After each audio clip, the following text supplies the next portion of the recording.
একটা সময় এই জায়গাটার নাম ছিল সোনপত্র নগরী। এখানে রাক্ষসদের রাজত্ব ছিল তখন। কিরমির নামে এক রাক্ষস এখানে রাজত্ব করত। সেই রাক্ষসের অত্যাচারে গ্রামবাসীরা অতিষ্ঠ হয়ে উঠেছিলেন। কিরমির রাক্ষস গোটা এলাকার মানুষের জীবনে ত্রাসের সৃষ্টি করেছিল। মর্জি মতো কিরমির সাধারণ মানুষকে বধ করত। সেই রাক্ষসের অত্যাচার থেকে মুক্তি পেতে উনা ভাট নামে এক ব্রাহ্মণ শিবের তপস্যা শুরু করেন। তপস্যায় খুশি হয়ে শিব তাকে জানান রাক্ষসের অত্যাচার থেকে গ্রামবাসীদের মুক্তি দেবেন তিনি। শিবের অবতার মহাশিব। 4 ভাইয়ের বেশে মহাসু দেবতা হিসেবে প্রকট হন শিব। কিন্তু এখানে আসার সময় এই জায়গায় তাদের রথ আটকে যায়। সেই জন্য এই জায়গার নাম হয়ে যায় মন্দরথ। মন্দরথ পরবর্তীকালে অপভ্রংশ হয়ে দাঁড়ায় মৈন্দ্রতে। আর এই মৈন্দ্রতেই পূজিত হন মহাসু দেবতাদের 4 ভাইয়ের মধ্যে সবথেকে বড় ভাই বাসিক মহারাজ। এই মৈন্দ্রতেই রয়েছে বাসিক মহারাজের মন্দির।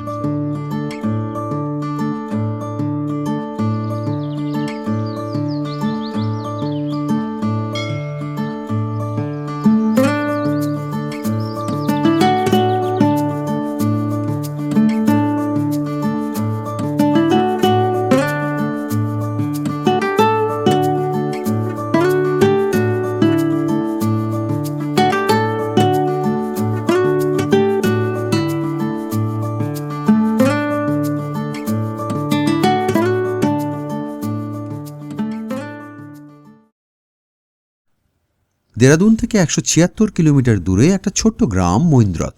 একেবারে শান্ত নির্জন একটা জায়গা। মৈন্দ্রথ বিখ্যাত মূলত বাসিক মহারাজের মন্দিরের জন্য। অনেকেই এই মন্দিরে আসেন বাসিক মহারাজের আরাধনা করতে। এই জনসার বাওয়ার সেক্টরে মহাসু দেবতারা মারাত্মক পপুলার। স্থানীয় বাসিন্দারা এই মহাসু দেবতাদের রক্ষাকর্তা ও ন্যায়ের বিচারক বলে মনে করেন। মন্দিরগুলো খুব সুন্দর। হিমাচল লাগাওয়া হওয়ায় এখানকার মন্দিরগুলো কাঠকুনি স্টাইলের। এখানকার সংস্কৃতিতেও হিমাচলি ছোঁয়া আছে।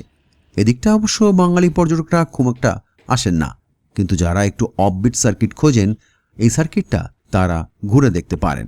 কিভাবে ঘুরবেন, কোথায় থাকবেন, এই তথ্য পেতে আনপ্লাগড উত্তরাখণ্ড সিরিজের পর্বগুলো পরপর দেখে নিন।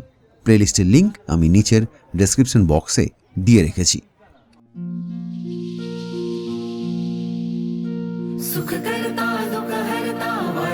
विघ्नाची नुरवी पूर्वी प्रेम कृपा जयाची सर्वांगी सुंदर उटी शेंदुराची कंठी झळके माळ मुक्ता फळाची जय देव जय मंगल मूर्ती दर्शन मात्रे मना कामना বাসিক, বোথা, পাবাসিক, চালদা, এই হচ্ছে 4 মহারাজ, মানে 4 শিবের অবতার।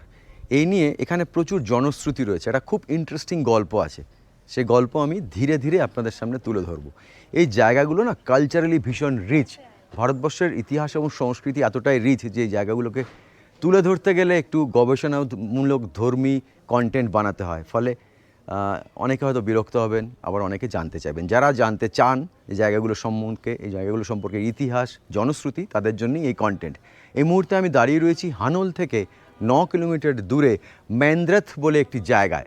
হিমাচল এবং উত্তরাখণ্ড বর্ডার এরিয়ায় এই জায়গাগুলো পড়ে।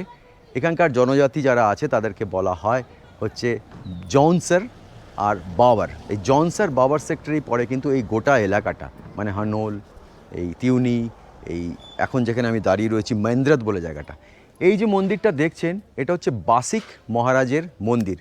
মানে শিবেরই 4 অবতার बासिक, बोथा, पवासिक, चालदा, ये बासिक महाराज है ना। चारों देवताओं को मिला के बोलता है, 4 भाई को मिलके बोलता है महासु देवता।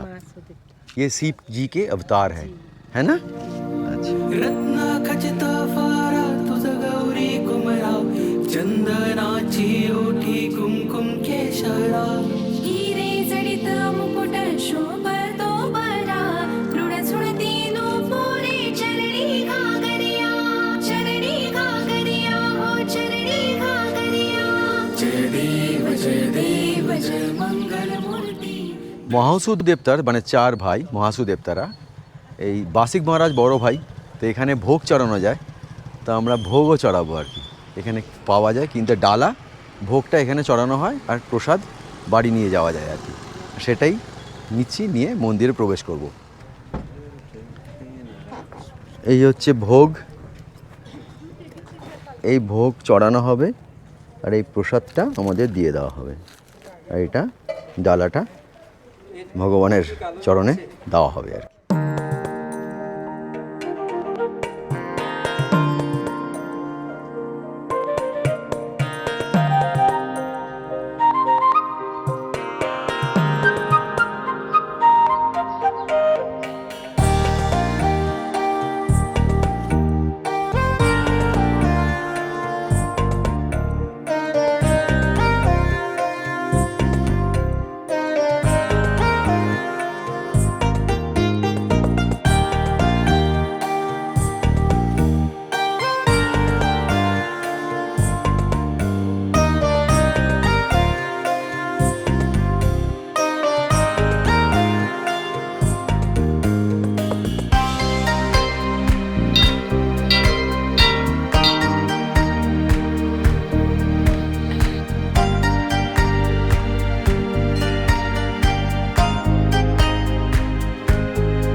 जो है सोनपत्र नगरी था और यहाँ पर जो है 4 गांव रहते थे, देवत्रु, धोंत्रु, नौरतु, कांडुल्टा और एक हुणा भाट।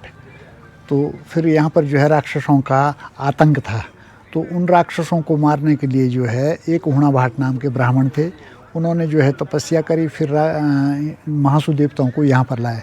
तो महासु देवते जब रथ से आ रहे थे तो वो तो राक्षसों को मारने के लिए अपना रथ में वो चले थे, तो उनका जो रथ है वो यहाँ पर मंद हो गया था, इसलिए यहाँ का नाम मंदरथ पड़ा।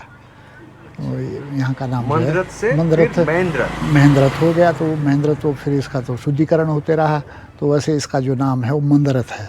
तो मंदरथ फिर यहाँ से जो है राक्षस को भगाते हुए वो आगे को ले गए, और फिर एक दूसरा राक्षस था कर्मासुर नाम का राक्षस, उसको इन्होंने हिमालय पे मारा। कौन सा राक्षस का? यहाँ किरमिर नाम का जो राक्षस था ना, उसको इन्होंने यहीं पर मारा, उसका पीछा करा। कौन भाई ने मारा?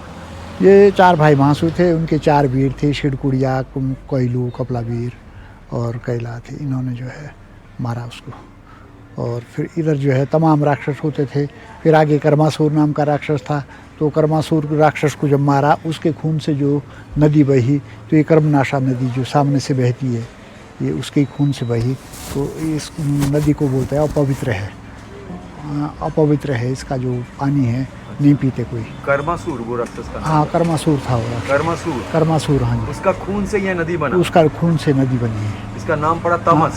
हाँ, तामस से टॉन्स हो गया। टॉन्स हो गया। ये तामस नदी तामस से जो अंग्रेजों के टाइम का नाम था तामस, फिर उसको टॉन्स बोला। ये तो महाभारत में भी तामस नाम का उल्लेख। हाँ, तामस नाम का राक्षस। तामस का मतलब होता राक्षस, परदेशी। বাসিক মহারাজের দর্শন করে নিলাম। মানে মহাসু দেবতা তো 4 ভাই, আমি বারবার বলছি 4 ভাই মহাদেবের অবতার। তো বাসিক মহারাজ হচ্ছে বড় ভাই, তার দর্শন আপনাদের করিয়ে দিলাম। এবার আমরা ফিরে যাব ম্যান্দ্রের থেকে হানোল। ম্যান্দ্রের থেকে হানোল 9 কিলোমিটার। 4 ভাই, চেষ্টা করব 4 ভাইয়ের মধ্যে 1 ভাইয়ের মন্দির পাবেন না, সেই সব কাহিনীও আমি পরে আস্তে আস্তে বলবো। বাকি যে 3 ভাই, তাদের মন্দিরগুলো দেখানোর চেষ্টা করব আপনাদের।